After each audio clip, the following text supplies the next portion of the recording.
बिस्मिल्लाहिर्रहमानिर्रहीम। अस्सलाम वालेकुम नाज़रीन, आप यूट्यूब चैनल देख रहे हैं। मैं इमरान खान हूँ। एक मरतबा फिर खान साहब से उनकी फैमिली की मुलाकात का दिन होता है, तो फैमिली दोबारा जाएगी मुलाकात करने के लिए। इमरान खान की बहनें तो टलने वाली नहीं है, वो तो कहती हैं हम जाएंगे अपने भाई के लिए और उसे कैद तन्हाई में हम नहीं रहने देंगे। अब इमरान खान साहब की बहनें मुलाकात करने के लिए जाएंगी, रियासत दोबारा से रोकेगी, वही हठधर्मी हमें दोबारा नजर आएगी और वही सिलसिला दोबारा चलेगा। मामला सिर्फ इतना है कि फील्ड मार्शल आसिम मुनीर इमरान खान साहब से अपनी नफरत का इजहार खुद भी कर रहे हैं और अपने टाउट्स के जरिए भी करवा रहे हैं। उन्होंने सारे हरबे इस्तेमाल कर लिए हैं, लेकिन इमरान खान को तोड़ने में वो नाकाम रहे।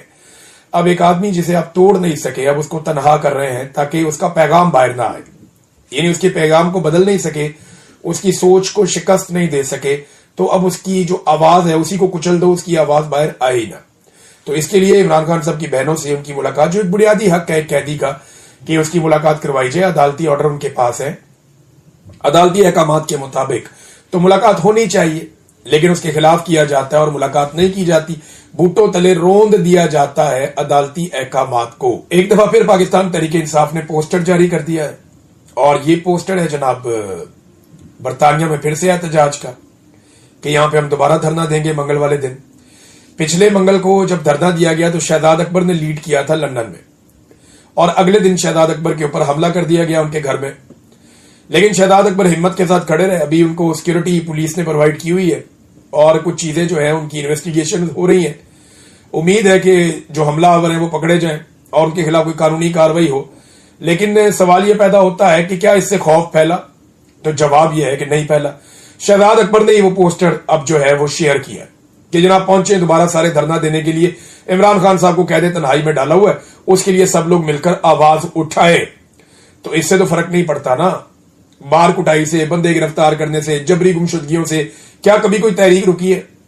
बलोचिस्तान में जितना जुल्म और जबर पाकिस्तान के जर्नैलों ने किया है, जैसे उनके वसाइल को लूटा है, जैसे उनके बच्चों को जबरी तौर पर लापता किया है, उसके बाद तो बलूचिस्तान में आवाज उठाने वाला एक बंदा भी बाकी नहीं बचना चाहिए था। वहां बजाय आवाज उठाने वाले खत्म हो जाते, वहां मुसल्ला तहरीक शुरू हो गई।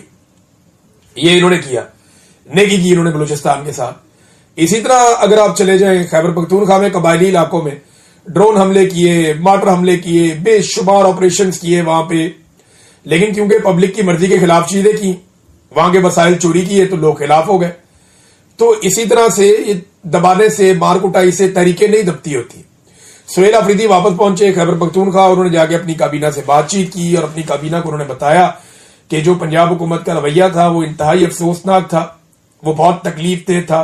हमारे गरीबानों पे हाथ डाला गया, हमारे साथ बदतमीजी की गई, मेरी काबीना के साथ बदतमीजी की गई, 700 से ज्यादा लोगों को गिरफ्तार किया गया, बार बार गिरफ्तारियां हुई, मेरे साथ जाने वालों को गिरफ्तार किया गया।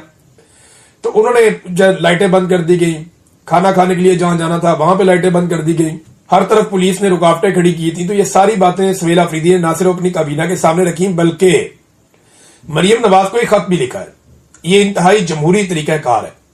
मरियम नवाज गो के एक जाली वजीर आला है फॉर्म 47 के ऊपर, लेकिन इसके बावजूद सुहेल अफरीदी ने रिकॉर्ड की दुरुस्तगी के लिए मरियम नवाज को खत लिखा ताकि तमाम चीजें कागजी कार्रवाई के जरिए से रिकॉर्ड के ऊपर मौजूद रहे कि एक वजीर आला को दूसरे वजीर आला ने जो सलूक किया गया उसके सूबे में, उसके हवाले से खत लिखा। उन्होंने लिखा कि मेरे दौरे के दौरान जिस अंदाज में मामलात को डील किया गया वो कोताही नहीं बल्कि जानबूझकर किया गया। जो हुआ वो इंतजामी खामी थी, न ही हादसाती, बल्कि आईनी ओहदा और बैनुस्सवाई इज्जत को खराब किया गया। उन्होंने कहा कि मैंने 4 करोड़ लोगों के नुमाइंदे की हैसियत से लाहौर का दौरा किया। जो कुछ भी मेरे साथ हुआ वो किसी भी तौर पर एक अवामी नुमाइंदे के शायन शान नहीं था। मार्केटें और अवामी मुकामात को बंद करके लाहौर के शहरियों को तकलीफ दी गई, मोटरवे रेस्ट एरिया तक बंद रखा गया, सोशल मीडिया पे मेरे खिलाफ मुहिम चलाई गई, मंशियात स्मगलिंग तक से जोड़ा गया और ये पंजाब हुकूमत की जेर निगरानी हुआ।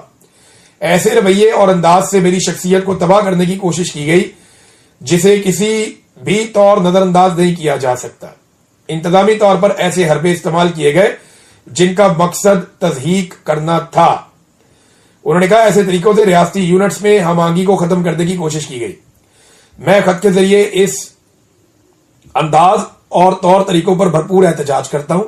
तवक्को रखता हूं कि इनका अदाला करते हुए मुस्तकबिल में इनसे इज्तनाब बरता जाएगा। खत को मुस्तकबिल में किसी भी किस्म की आईनी, कानूनी और बैनुस्सूबाई कार्रवाई के लिए रिकॉर्ड पर रखा जाए।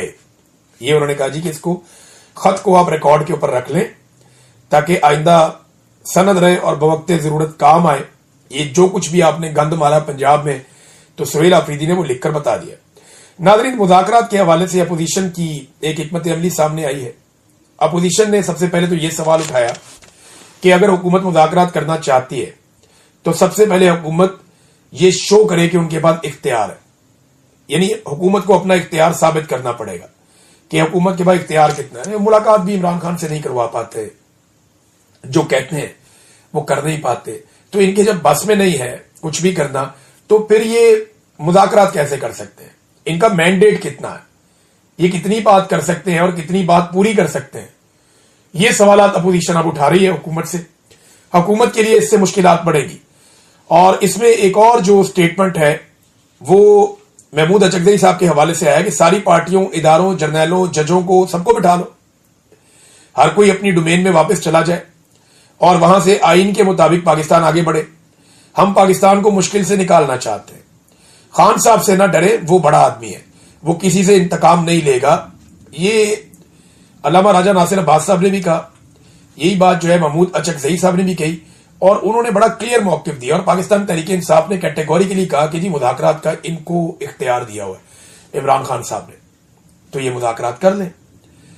महमूद अचकज़ई साहब, अल्लामा राजा नासिर अब्बास साहब, इनके पास मैंडेट है, आप इनसे बात करें, जाके आप मुज़ाकरात करें। लेकिन पाकिस्तान तहरीक इंसाफ तो तैयारी करती रहेगी एहतजाज की। जो इमरान खान साहब ने कहा कि स्ट्रीट मूवमेंट हमने चलानी, तो इमरान खान साहब की पार्टी एहतजाज की तैयारी कर रही है। दूसरी जानिब आपके सामने है कि जो मुज़ाकरात वाले हैं मुज़ाकरात पे बात कर रहे हैं, लेकिन मुज़ाकरात के लिए हुकूमत को पहले अपना इख्तियार साबित करना पड़ेगा। सिंध में स्ट्रीट मूवमेंट पर काम शुरू हो गया है। बहुत सारे शहरों से, बहुत सारे इलाकों से बहुत सारी वीडियोज आई हैं जहां पे गली मोहल्लों के अंदर लोगों को एंगेज किया जा रहा है, लोगों तक मालूमात पहुंचाई जा रही है, अगली आने वाली स्ट्रीट मूवमेंट के लिए उन्हें मोटिवेट किया जा रहा है। और दूसरा, जैसे मैंने आपको बताया था कि खैबर पख्तूनख्वा के अंदर अब एक बड़े पैमाने पर स्ट्रीट मूवमेंट के लिए एक एक्टिविटी का आगाज होगा और वो एक्टिविटी आप आने वाले दिनों में देखेंगे। और यही वो हफ्ता है जिसके अंदर मेरे ख्याल में अनाउंसमेंट हो जाएंगी और अनाउंसमेंट के बाद अमली तौर पे काम शुरू हो जाएगा। फिर आप देखेंगे कि बहुत तेजी से स्ट्रीट मूवमेंट आगे की तरफ बढ़ेगी पंजाब के अंदर। उसके बाद ये सिलसिला शुरू होगा। और बलूचिस्तान, आप जानते हैं कि वहां पे पाकिस्तान तहरीक इंसाफ की क़यादत बड़ी तगड़ी है। तहरीक इंसाफ के जो लोग हैं वो बलूचिस्तान में बड़े कमिटेड हैं, और जब वहां पे ये मूवमेंट जाएगी तो वहां बड़ी तेजी से पैगाम पहुंचता है और बलूचिस्तान भी इसके अंदर शामिल हो जाएगा। फिर आजाद कश्मीर में आगे इलेक्शन आ रहा है और गिलगित बल्तिस्तान में, तो यहां पे बड़े पैमाने पर एक्टिविटीज की उम्मीद की जा रही है स्ट्रीट मूवमेंट के हवाले से। नाज़रीन, पाकिस्तान के ज़र मुबादला के ज़खायर के हवाले से एक खबर दोबारा पाकिस्तान के मीडिया की जीनत बनी है। और खबर वही कह रही है जो मैं आपको बड़े लंबे अरसे से बता रहा हूं कि पाकिस्तान के पास जितना भी पैसा पड़ा हुआ है उसमें ज्यादा पैसा दूसरे दोस्त ममालिक का है, पाकिस्तान का वो पैसा नहीं है। 16 अरब डॉलर के आसपास पैसे पाकिस्तान के ज़र मुबादला के ज़खायर में पड़े हुए हैं, पाकिस्तान के कौमी खजाने में। और इन 16 अरब डॉलर्स में से 12 अरब डॉलर से जायद रकम हमने दोस्त ममालिक की रखी हुई है, बाकी थोड़ी सी रकम पाकिस्तान की है।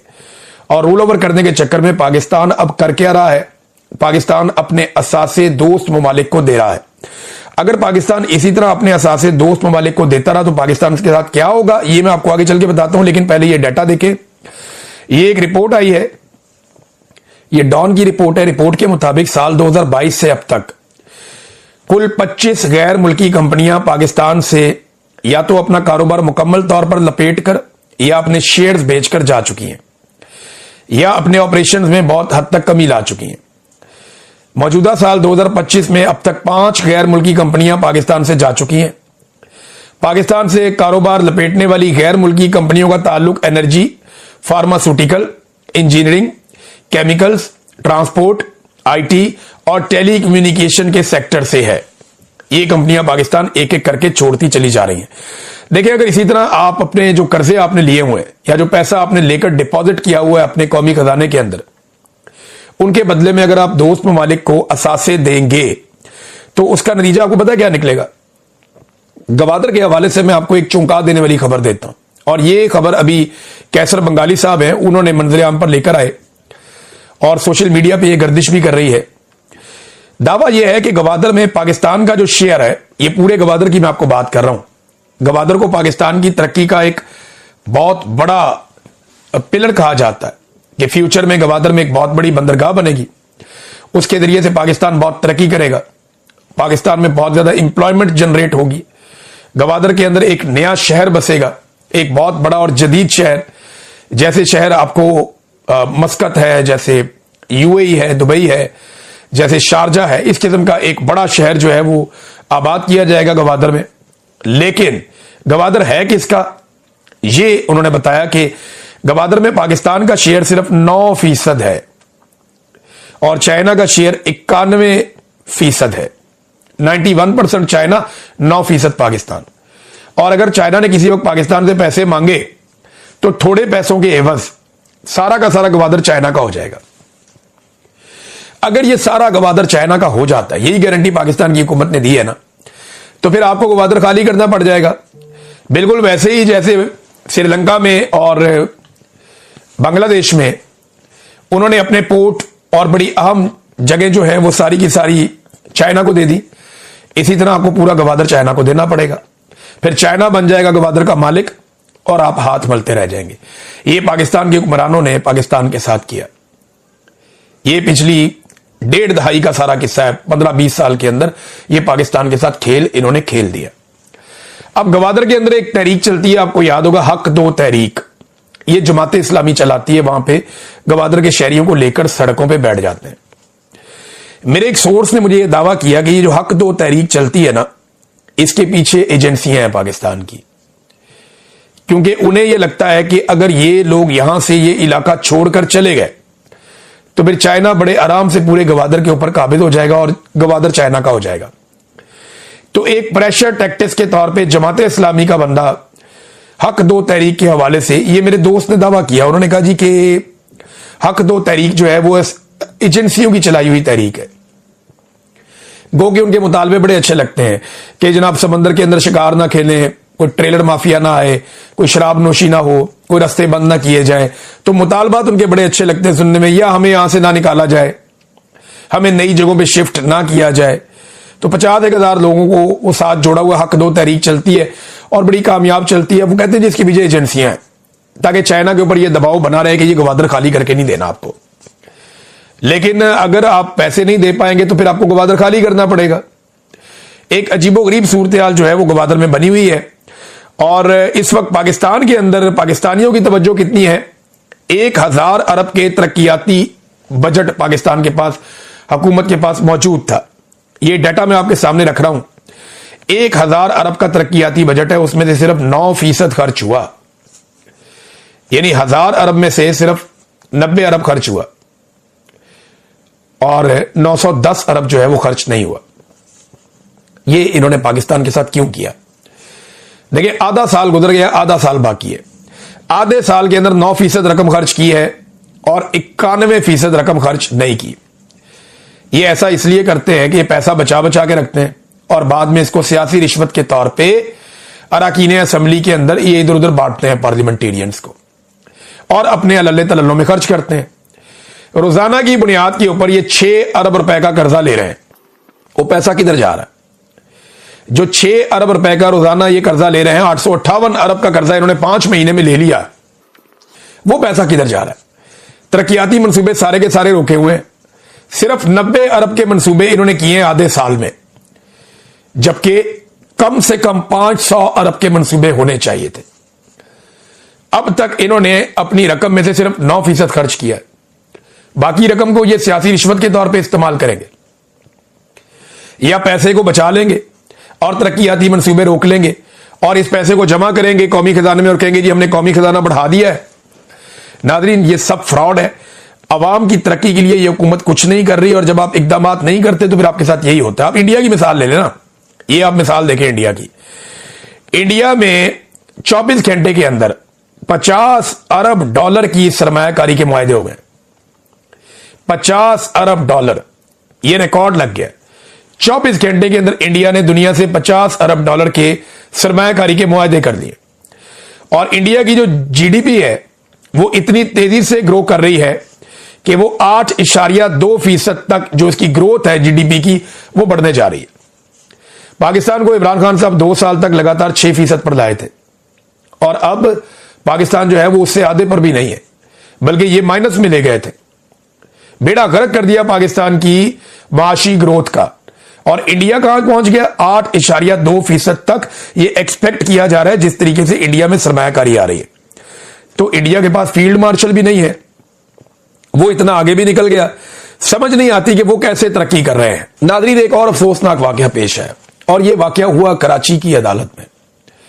कराची कोर्ट में पेश होने के लिए यूट्यूबर हैं, टिकटॉकर, एक इंटरटेनर है बड़े अच्छे, रजब भट्ट साहब है। लोग उनको पसंद करते हैं, कोई लोग नहीं पसंद करते। सबकी अपनी अपनी राय है ना, हो सकता है मुझे पसंद हो सकता है मुझे बिल्कुल ना पसंद हो, आपकी अपनी अपनी राय है। लेकिन देखें, वो एक पाकिस्तानी शहरी तो है ना, आप ये नहीं कर सकते।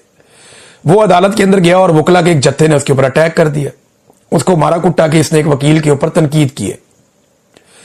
क्या एक वकील के ऊपर तनकीद करने की इतनी बड़ी सजा कि वकील इकट्ठे होकर उसके ऊपर हाथापाई करें, उसके ऊपर हमलावर हो जाए? वो मियां अली अशफाक साहब थे वहां पे और कुछ लोग थे, उन्होंने बीच बचाव करवाया, उन्होंने बचाया, लेकिन उसको जख्मी कर दिया, रजब भट्ट को। अब मामला यह है कि आप ऐसे तशद्दुद करेंगे तो आप पढ़े लिखे लोग लगेंगे। अगर इस तरह जत्थेबाजी करनी है तो फिर अदालतें बंद कर दें।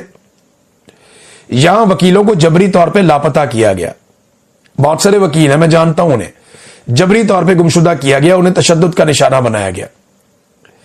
यहां पे ईमान मजारी और उनके शोहर को एजेंसियां लगातार हरासा कर रही हैं, उनको लगातार दीवार के साथ लगाया हुआ है। यहां पे जजों के बेडरूम्स के अंदर कैमरे लग गए। यहां जज लिख लिख कर दे रहे हैं कि जनाब हमें हमारा काम नहीं करने दिया जा रहा। यहां पे जजों को, उनकी फैमिलीज को हरासा किया जा रहा है। वकीलों पर मुकदमे दर्ज हो रहे हैं, वकील गिरफ्तार हो रहे हैं, तशद्दुद का सामना कर रहे हैं। इन मामलात पे तो कभी वकीलों का कोई जत्था खड़ा नहीं हुआ। इन पे तो हमें आप लोग कहीं नजर नहीं आए कि आपने इतना सख्त रद्द-ए-अमल दिया हो। लेकिन एक शख्स ने एक वकील पे तनकीद कर दी और आप लोग मिलकर उसको मारना शुरू हो गए। ये इंतहाई नामुनासिब है और ये एक चीप हरकत है और सस्ती शोहरत का एक तरीका है और कुछ भी नहीं है। ये बड़ी ज्यादती है, सब इसकी मजम्मत कर रहे हैं। मेरी गुजारिश है हसीब जमाली साहब से, सदर हैं सिंध हाई कोर्ट बार के, और एक और बड़े अच्छे लॉयर हैं ये अमीर नवाज वराइद साहब, ये कराची बार के सदर हैं। इन दोनों से मेरी गुजारिश है कि इस मामले के ऊपर नोटिस लें और इन सिलसिलों को बंद करें। सिंध बार ने, सिंध के जो वकला है उन्होंने बड़ी इज्जत कमाई, जिस तरीके से वो फस्तायत और जुल्म के खिलाफ खड़े हुए, जिस तरीके से उन्होंने मजलूम जजों के हक में आवाज उठाई, इससे उन्हें बड़ी इज्जत मिली। लेकिन ये जो इस तरह की हरकतें हैं ना, इससे तकलीफ हो, इससे कोई वकला की इज्जत में इजाफा नहीं होगा। वकला को साबित करना पड़ेगा कि वो आइन और कानून के साथ है। अगर किसी शख्स ने गैर आईनी, गैर कानूनी बात की है या तौहीन की है तो आप उसके ऊपर मुकदमा करवा सकते हैं, उस पर अदालत में केस कर सकते हैं। आप तो वकील हैं, आप तो कुछ भी कर सकते हैं।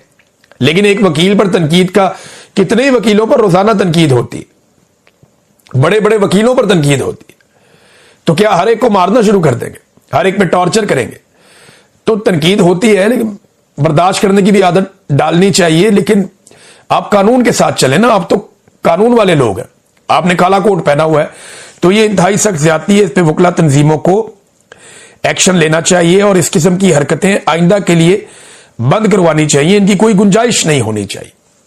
नाज़रीन, सूडान में शदीद तरीन इंसानी बहरान पैदा हो गया। ये 1-2 दिन के अंदर 10,000 बंदे मजीद बेघर हो गए। लोगों को बेघर किया जा रहा है, मारा जा रहा है, कत्लेआम किया जा रहा है, लोगों को उनके इलाकों से जो है वो दरबदर किया जा रहा है, बेदखल किया जा रहा है, क्योंकि सूडान के वसाइल के ऊपर कुछ बड़ी ताकतों की नजर है। अब ये सूडानी जो है ये भी मुसलमान है, लेकिन इस पे पाकिस्तानी हुकूमत का कोई रद्द-ए-अमल या कोई मौकिफ अभी तक सामने नहीं आया। और वजह बज़ाहिर इसकी ये लगती है कि पाकिस्तान की एस्टेब्लिशमेंट का फायदा इस बात में है कि सूडान में जो कत्लेआम हो रहा है या जो जुल्म और बर्बरियत हो रही है, उसके ऊपर पाकिस्तान की एस्टेब्लिशमेंट अपनी आंखें बंद रखे। और ये जो हफ्तार ग्रुप है लीबिया वाला, जो इसके अंदर कुछ हद तक मुलव्विस है, उस ग्रुप को जाके पाकिस्तान के फील्ड मार्शल मिलते हैं, हालांकि अक़वाम मुत्तहिदा उन्हें तस्लीम ही नहीं करता। वो 82 साल का होने के बावजूद फील्ड मार्शल मुल्क का बना हुआ है और अपने बेटे को लेफ्टिनेंट जनरल बनाया हुआ है। 34 साल की उम्र में। लेकिन फील्ड मार्शल जाकर उन्हें मिलते हैं। अब जहां पे पैसा है, जहां पे दौलत है, जहां पे मफादात है, ये जाकर वहां खड़े हो जाते हैं।